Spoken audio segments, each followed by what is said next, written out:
You're listening to the Weekend Show podcast with Ken Kidney. Download every Sunday at soundcloud.com/The Weekend Show.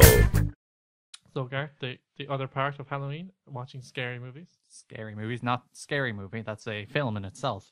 The genre. Two of my favorite scary movies are Ghostbusters and Ghostbusters 2.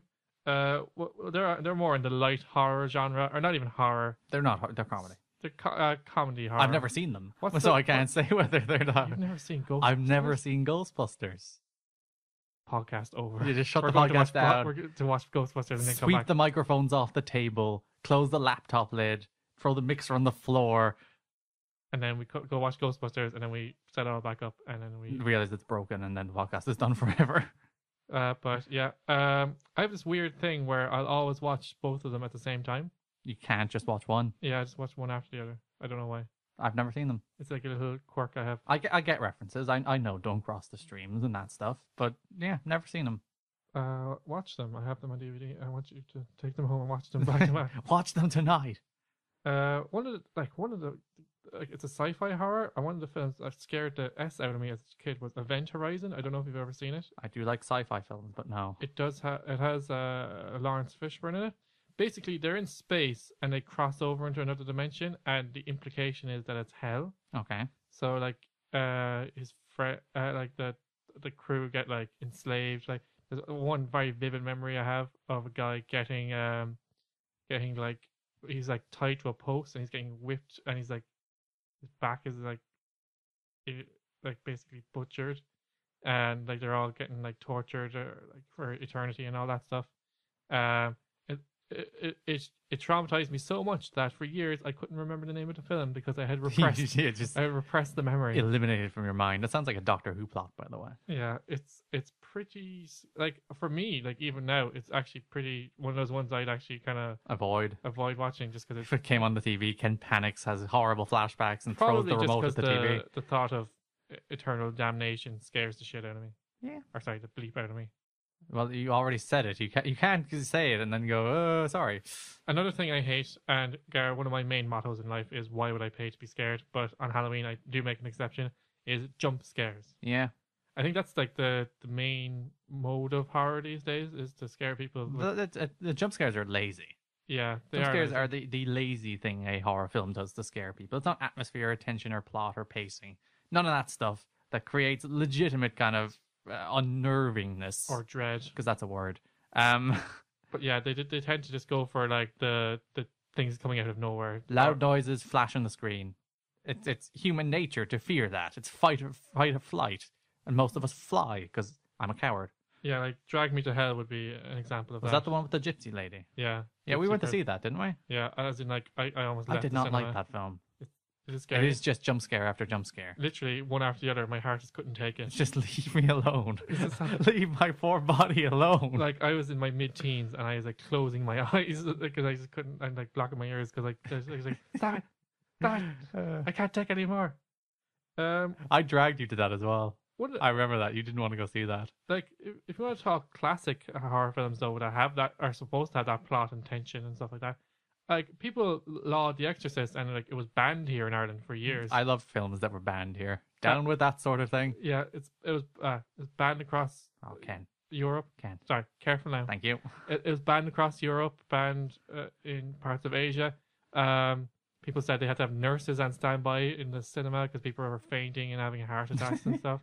And then I watched it, and I just couldn't stop laughing. It's hilarious. It's the best comedy ever. The particular scene where she's on the bed shouting, "Fuck me, fuck me," and it's your mother hilarious. sucks cock in hell. Yeah, and it's hilarious. Projectile vomiting, and her demon form actually just looks kind of funny. It's just kind of looks like a demented puppet or something. So people are like, "Oh, that's scary." I don't think it's scary. I just laughed the entire way through. If you think it's scary. I've never actually seen all of it. I've never bothered to watch all of it. Yeah. Because I've watched the Omen films, which aren't particularly scary either. They come closest in terms of the atmosphere. Yeah. And particularly the first one. Yeah. And not the remake. Just the kind of... Well, the remake is alright. What I want to say about the Omen is they kind of have that kind of sense of ominous dread. They kind of build the tension and the atmosphere. But the deaths end up being really naff in the end. Yeah. Once when like the famous one where he's riding his bike and he pushes her off the stairs or something. Yeah. And like, yeah, that's really good. And then At first, that scene is creepy. it is creepy, but they had to right up until the end. It was great, and then they showed a close up of her looking goofy and dead. Yeah. And it's just like, oh, you ruined it. You ruined it. What else? The Shining it has its scary moments. I think that's more of a thriller than a horror. It is more of a thriller, and I actually think it's a bit lackluster in the end. There's the bit with the twins, the scary twins, and Which the river of blood. The twins seem wholly out of place in that film. Yeah, the river of blood, and then that naked, dead lady, And the room of the dead people. Yeah, but I just think I thought it was a bit anticlimactic in the end. He just doesn't catch them and he freezes to death. Yeah. That's it. That's the natural justice. And And then- then the picture thing where he's there forever or He something. was dead all along, I guess. I don't Or know. it's I don't know. I don't know. I don't Yeah. like those endings. It's stupid. Give me a proper ending. Stop giving me your bullshit. What's actually happening? Nonsense. Yeah, it's just like It's a cop out. it's just like one of those things. Like, and you know that the black guy who like has the connection with the kid, And then it he shows comes up and to gets get killed. like instantly. Instantly like dead. Like, do you want to take us through some more of the classic scare? That's more your wheelhouse. Well, there's Nightmare on Elm Street, which in the slasher genre, there's particularly in the 80s and 90s, there was Elm Street, there was Friday the 13th, and there was Halloween. All three of which have been remade. Yeah. The remakes are not as good. No, not at all. It- In fact, they abandoned the new Nightmare on Elm Street franchise after one. I'd say it'll be back though. Probably, but Those things will always be back. but they'll probably reboot it again. Yeah.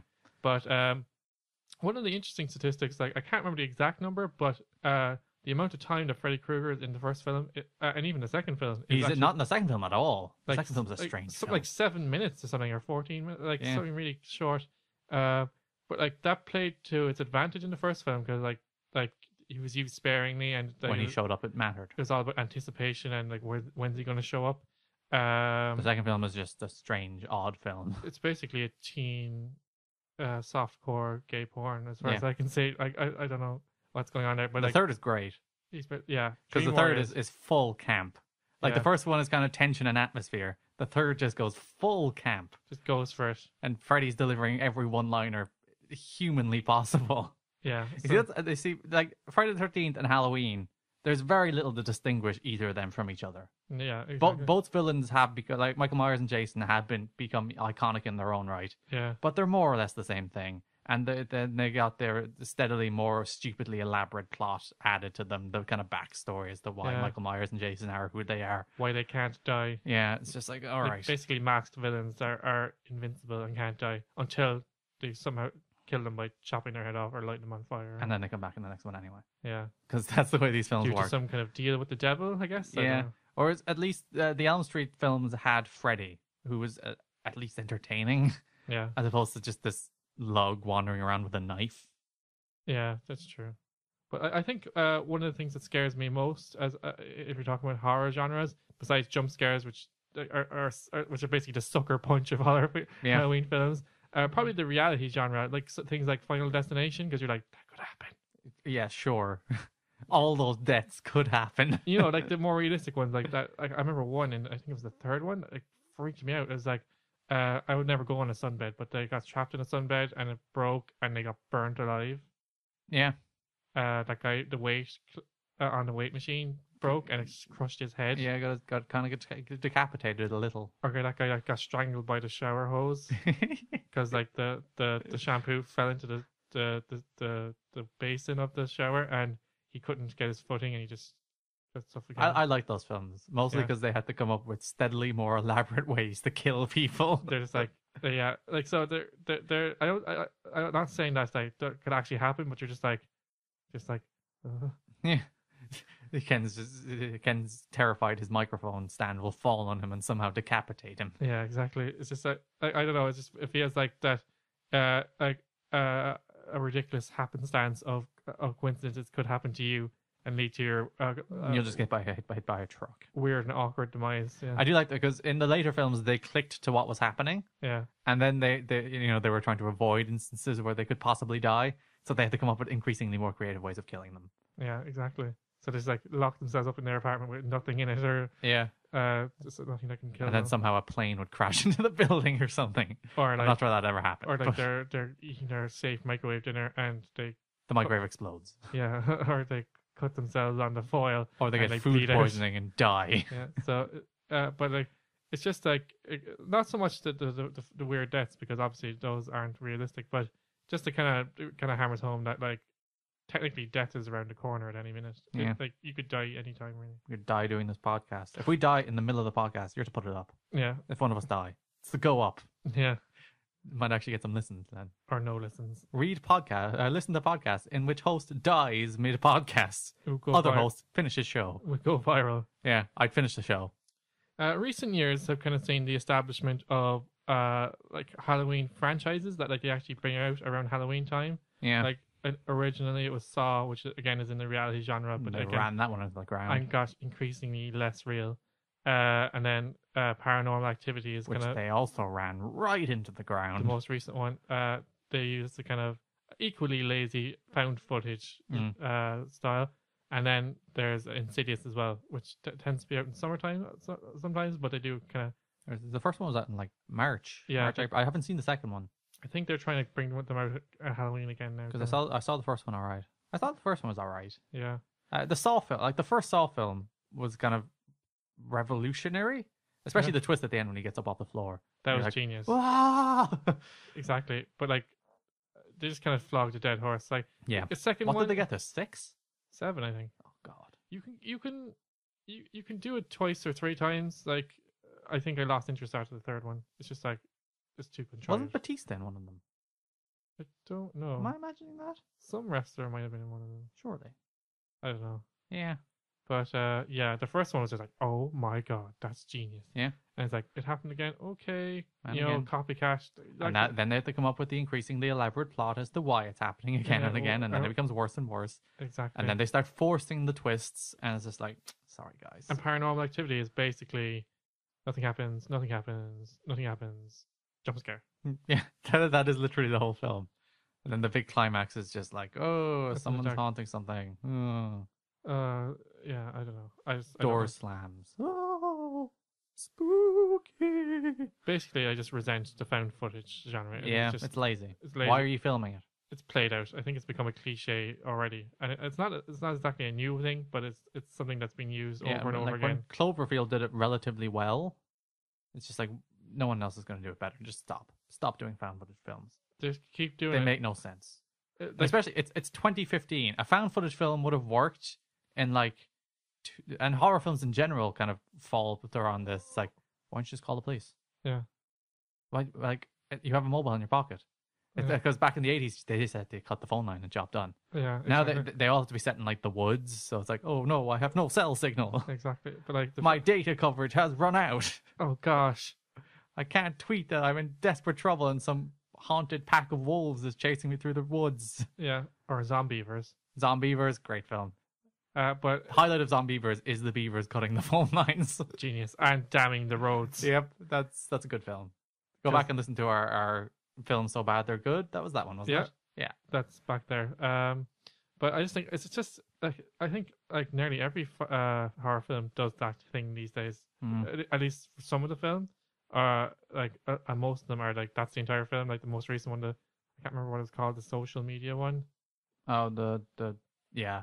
So like not only is it found footage, but it's actually all made up of social media Posts platforms and kind of webcams and Skypes and that Yeah. kind of stuff. Yeah. Yeah, it's just like Apparently, No. that's not a bad film though. I haven't seen it. yeah, I can see what you're going for, but like Modern Family did a whole episode the of Skype the as thing well. that I'm worried about is that they're all going to go for that now. Like they're all going to go, oh, social media, Oh, I got killed on Snapchat, Young- but it got deleted, so no one can prove it. Young people things. I love that. I'd love if that was like, oh, I saw it on Snapchat. Can you show me the evidence? No, that's not how Snapchat works. The Snapchat ghost is real. It kills people. Yeah. So if you take a Snapchat selfie of yourself, you disappear. Yeah. Sci-fi movie. The sci-fi movie of the week. We're going to write it.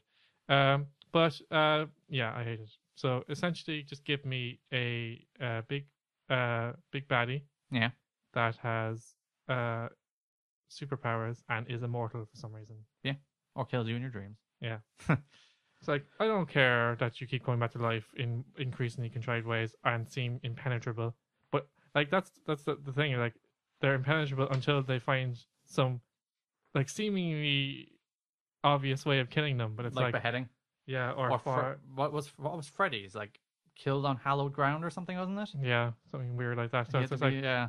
it's basically like you build them up to be like impenetrable, and then you kind of just like, Now here's whether or not here's the get out of jail free card. there is nicer horror films, Ken. There is. There's Hocus Pocus, which is essentially a comedy. It is. It's essentially like, again, it's in the light horror genre. And not even horror. We need to come up with a word for this. Yeah, it's more spooktertainment. Uh, Yeah, a comedy. Horror comedy? Homedy? Comedies. Homedy, We're yeah. going with comedies. comedy works. But yeah, there's stuff like Cabin in the Woods, which is a satire. Yeah. Scream is largely a satire. Scary Movie is a satire of a satire.